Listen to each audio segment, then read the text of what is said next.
Aujourd'hui, je vais vous parler de la plus grosse arnaque que j'ai subie dans ma vie. Non pas celle dans laquelle j'ai perdu le plus d'argent, mais celle qui m'a fait le plus mal.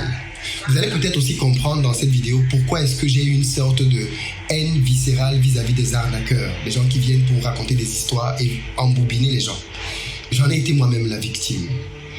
L'histoire que je vais vous partager aujourd'hui a eu lieu il y a plus de 10 ans et pourtant je m'en souviens encore comme si c'était hier. Histoire que vous compreniez à quel point elle m'a marqué profondément. En réalité, c'est un monsieur de la diaspora qui vit aux États-Unis qui m'a arnaqué à l'époque où j'étais encore étudiant. Et tenez-vous tranquille, le monsieur m'avait arnaqué à l'époque 18 millions de francs CFA, l'équivalent de 25 000 euros. J'étais encore étudiant. Quand j'y repense encore aujourd'hui, je me demande comment j'ai fait pour tomber là-dedans. Comment j'ai fait pour gober le piège et tomber là-dedans et donner tout cet argent à ce monsieur. Mais cette histoire va peut-être aussi vous ouvrir les yeux à vous sur la naïveté dont on peut faire preuve dans notre communauté, surtout quand on est face à des gens qui ont de l'argent. Parce que oui, ce monsieur-là se présentait à moi comme quelqu'un qui avait pas mal d'argent.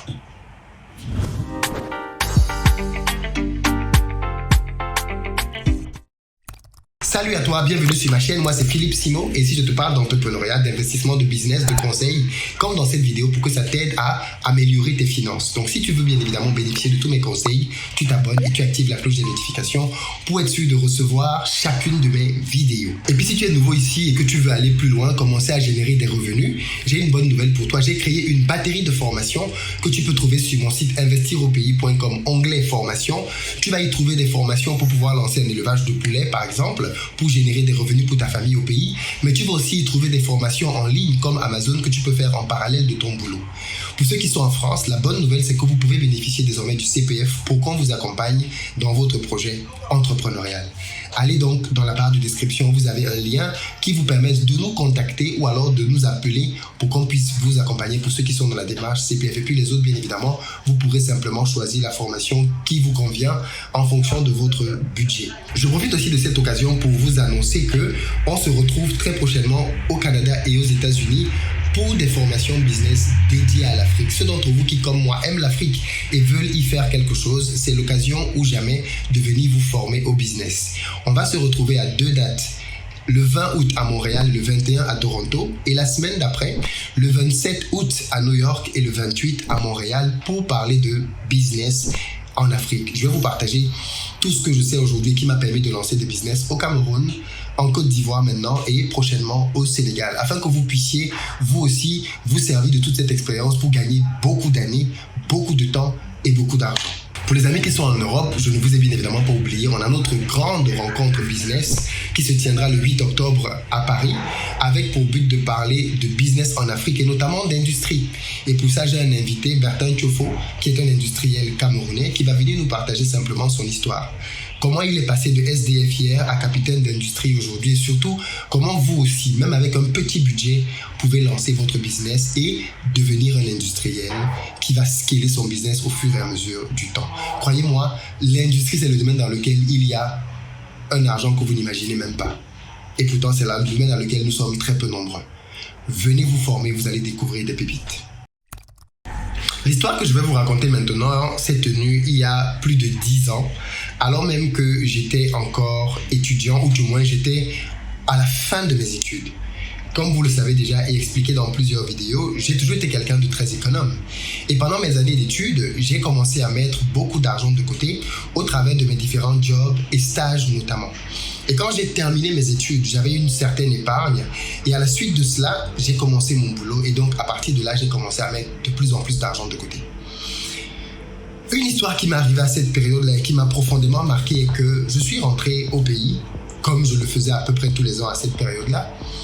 Et ma mère m'a introduit à un monsieur qui s'appelle Daddy, parce que c'est comme ça que je l'ai toujours appelé, il s'appelle Daddy. Et c'est quelqu'un qui venait de la diaspora américaine. Quelqu'un qui vivait à Denver. Denver, c'est un quartier très chic de la ville de Douala.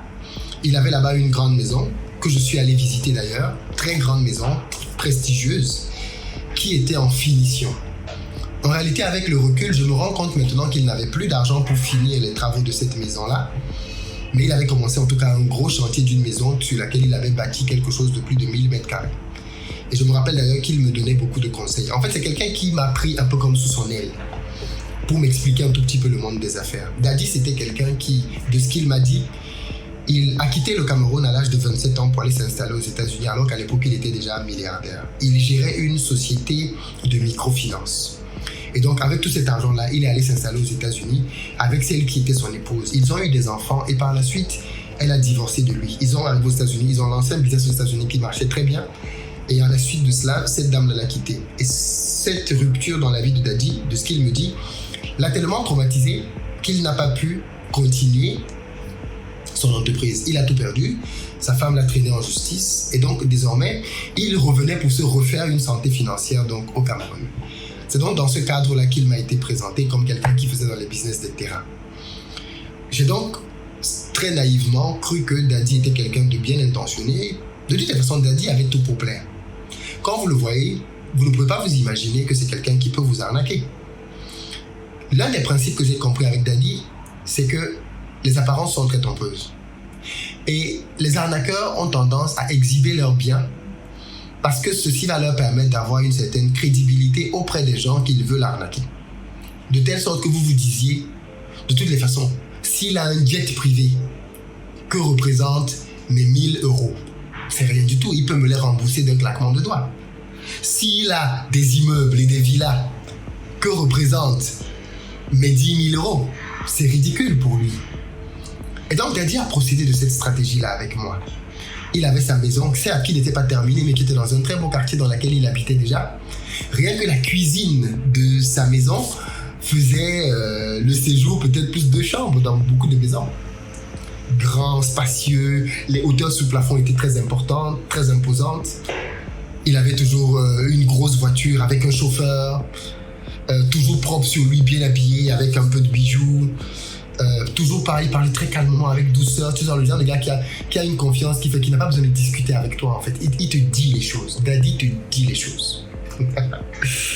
Donc, un jour dans une discussion, il me fait part du fait que Kribi est une ville pleine d'opportunités et il pense que je gagnerai à investir de l'argent là-bas. Ma mère lui a parlé de moi, il voit que je suis un garçon bien, mais lui il est quelqu'un de très méfiant parce qu'il s'est déjà fait rouler par beaucoup de Camerounais. Maintenant il veut être très prudent. S'il se rend compte que je suis un bon petit, il peut changer ma vie.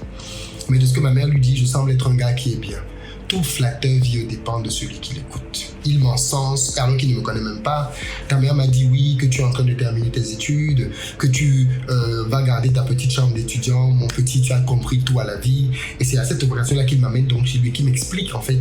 Et il me dit que lui, il a fait beaucoup d'erreurs dans sa jeunesse. Et l'une des erreurs qu'il a commises, c'était de prendre une grosse partie de son argent pour aller acheter un gros terrain dans le quartier le plus cher de la ville quasiment à l'époque, parce qu'il expliquait que à son époque, on voyait ta puissance financière à ta maison. Donc, il est allé dans un quartier chic et il a construit quelque chose d'énormissime qui finalement est même devenu un goulot financier parce qu'il voulait être tendance. Mais que si c'était à refaire, ce terrain-là, il l'aurait divisé en deux, il l'aurait construit sur une partie des résidences étudiantes, d'autres choses qui ont commencé, moi, mine de rien, à me faire changer ma perception sur le fait d'avoir une maison et une grosse maison. Donc, il a fini de me raconter tout ça. Donc moi, j'étais en confiance. Je veux dire, il me parle d'un terrain qui coûte 25, je crois que le terrain coûtait peut-être 30 millions. Mais comme je suis son petit, il va me le brader, histoire de me mettre en confiance par rapport au business. Mais que ça, ce n'est qu'un début. Il va me montrer plein d'autres choses, ainsi de suite, ainsi de suite.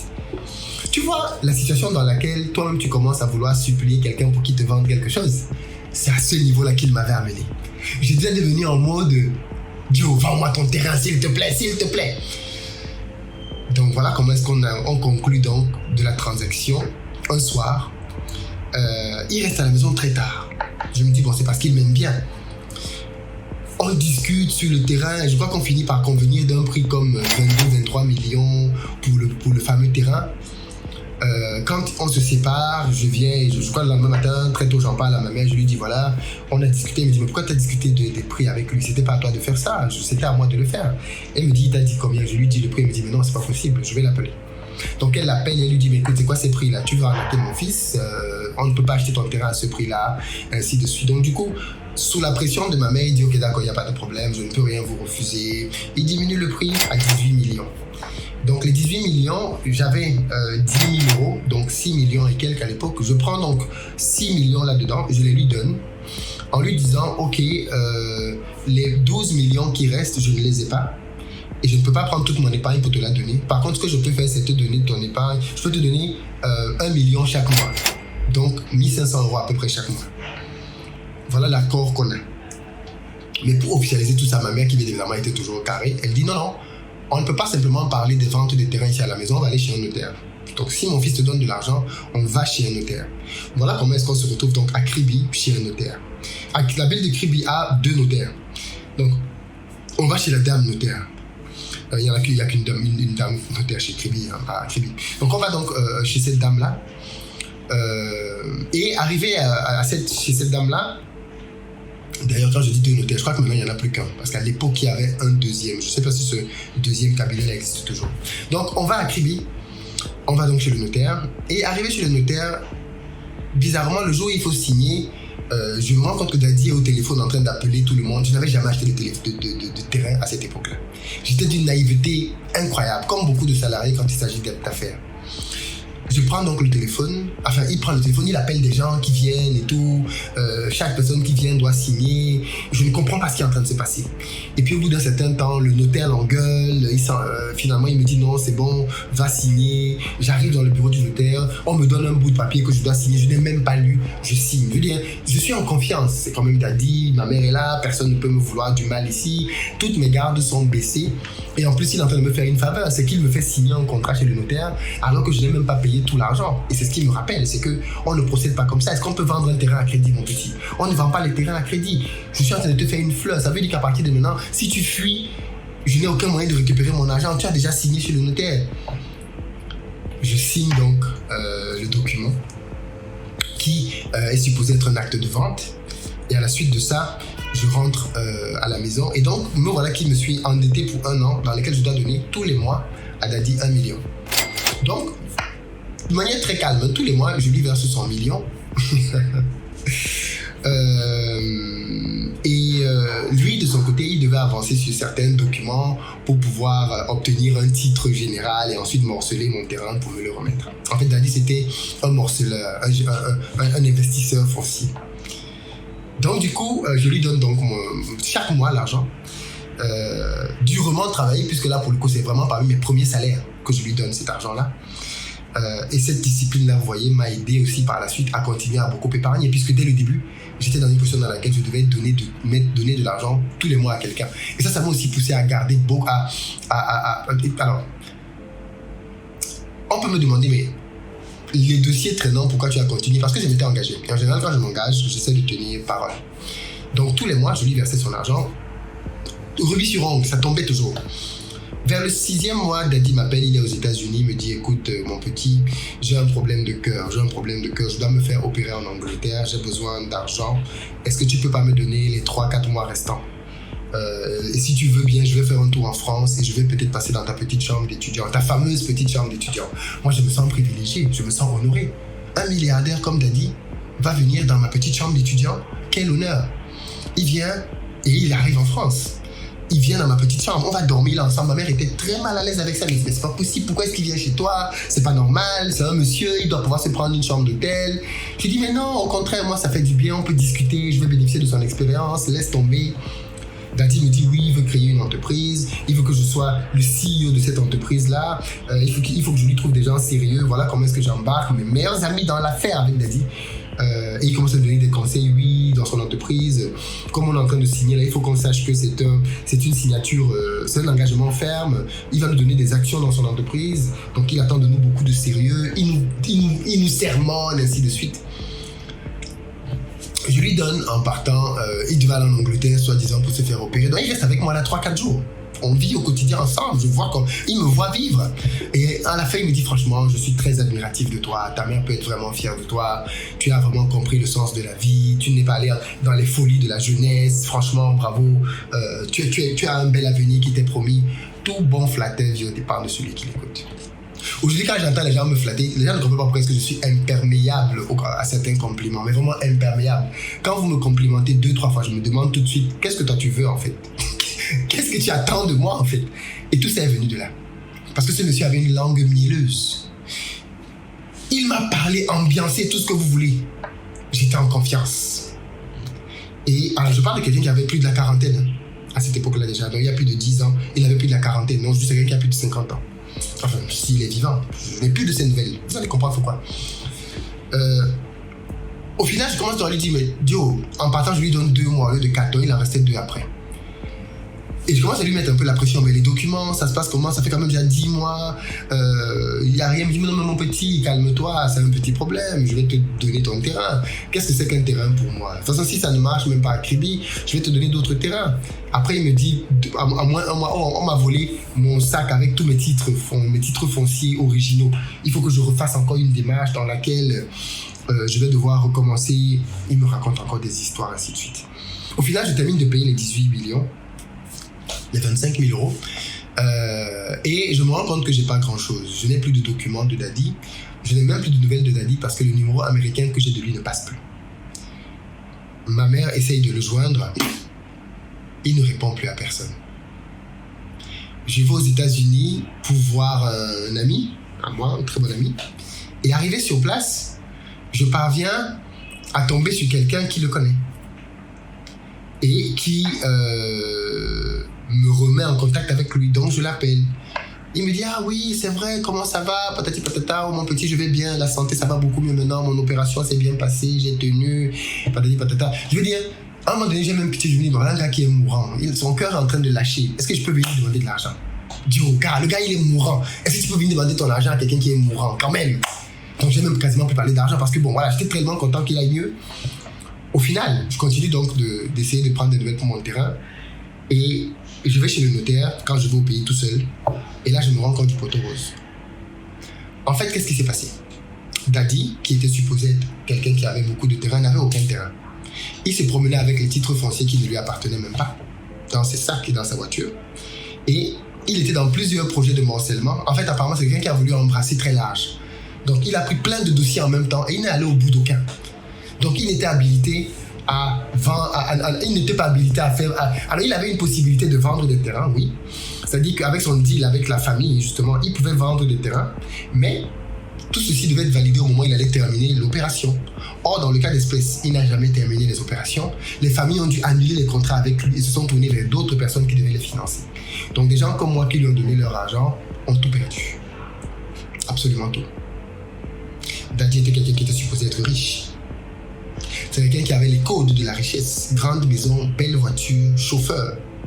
Langue ultra mielleuse. Quand Daddy te complimente, waouh, tu peux croire que tu peux sauter 4 mètres. Ça a été lui mon maître. C'est lui qui m'a initié, il m'a vacciné à l'arnaque. Proprement. Bien évidemment, ma mère a commencé à me dire derrière, je t'avais dit que toi et ton daddy là, j'ai dit, mais Dieu, c'est toi qui me l'as présenté, non? Comment tu commences à dire que moi et mon daddy, c'est toi qui me l'as présenté? Je ne sais pas du tout ce qu'il devient aujourd'hui. J'espère qu'il est vivant. Je pense que cette vidéo va peut-être lui parvenir vu qu'il est aux États-Unis et qu'une forte communauté d'Américains suivent ça. Avec les indications que j'ai données, je pense que ceux qui le connaissent vont le reconnaître là-dedans. À l'époque, il était autour de Maryland et Washington. Et voilà. Voilà comment est-ce que je me suis fait rouler dans la farine dans une histoire de terrain avec quelqu'un qui n'avait même pas terminé lui-même de vendre. Les papiers sur lesquels on signait, c'était pas son nom, c'était le nom des propriétaires. C'est vrai que les propriétaires devaient venir signer ce jour-là chez le notaire. Et certains ne sont pas venus parce que justement, ils n'avaient pas terminé de payer. Donc en fait, le document n'avait aucune valeur parce que certains signataires n'avaient même pas signé. Et je n'avais pas de vision à l'époque pour comprendre ce type de business. J'étais encore très jeune, très naïf. Et j'ai surtout cru au code de l'apparence. Et ça, c'est une grosse erreur que nous faisons souvent en entrepreneuriat. C'est que nous croyons aux gens sur la base des apparences. Nous ne creusons pas le fond. Et c'est pour ça que j'aime souvent dire que Internet est un endroit dans lequel il y a énormément de personnes qui viennent raconter des histoires, qui se créent des vies. Alors que quand on creuse, il n'y a rien. Il n'y a rien du tout.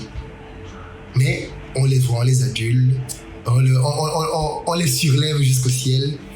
Mais en réalité, ils n'ont pas d'accomplissement, ils n'ont pas de réussite, ils n'ont pas de succès. Mais c'est eux qui font des levées, c'est eux qui font la pluie et le beau temps parfois dans nos communautés.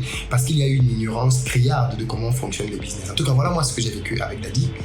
Comme je disais, c'est une arnaque qui m'a beaucoup fait mal parce que à l'époque, j'étais encore étudiant, donc j'avais pris toute mon épargne quasiment à cette époque-là pour lui donner. Mes premiers mois de salaire en tant que salarié, je lui avais donné une grande partie de cet argent-là. Et derrière, il s'est foutu de moi. Il a même peut-être créé une maladie qu'il n'avait pas parce qu'il voulait encore un peu plus d'argent. Et ça s'est fait sous mes yeux, en fait. Sous mes yeux. Clairement. Mais j'ai appris. Comme Nelson Mandela a dit, dans la vie, soit je gagne, soit j'apprends. J'ai appris. Ça m'a durci. Et comme quelqu'un a dit, quand vous voyez souvent les entrepreneurs qui sont durs, c'est pas qu'ils ont commencé dur, c'est que ce sont les épreuves, les situations par lesquelles ils sont passés qui les ont endurcis. En tout cas, moi, ça a été mon cas. Et j'espère que cette vidéo vous ouvre vous aussi les yeux sur le fait de ne pas être naïf ou croire tout ce qui brille. Vérifiez.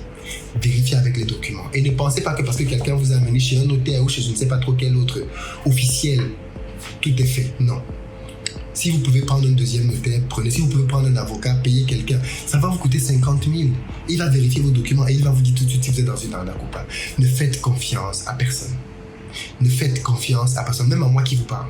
Si je vous propose un business, fouillez, creusez, lisez, allez voir les supports. Ne faites confiance à personne. Ne faites confiance à personne. En tout cas, moi, c'est ce que j'ai appris de cette leçon. Et tout flatteur vient dépendre de celui qui l'écoute. Méfiez-vous aussi de ceux qui brillent beaucoup, de ceux qui attirent l'œil là. Parce que parfois, c'est pas si clean que ça. Parfois, c'est sale.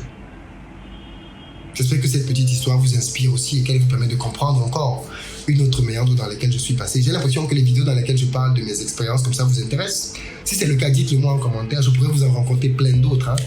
Avant d'avoir un peu de succès, j'ai eu beaucoup d'échecs et j'ai beaucoup appris de ces échecs. Et c'est pour ça que je fais des formations. Quand j'entends les gens dire oui, mais à quoi ça sert une formation? Joe, tu ne sais pas par quoi je suis passé. Tu n'as aucune idée de tout ce que j'ai pu perdre dans ma vie. Et quand on perd tout cet argent, on se rend compte que en fait, c'était des choses qui étaient évitables si on avait un certain niveau de connaissance. C'était évitable. C'était clairement évitable. Mais on n'avait pas d'infos, on n'avait pas la bonne personne, on n'avait pas le bon support. Et on est tombé dedans. Partagez la vidéo. Je veux qu'elle aide beaucoup de personnes, que les gens comprennent et que l'on sorte d'une certaine naïveté. Partagez la vidéo.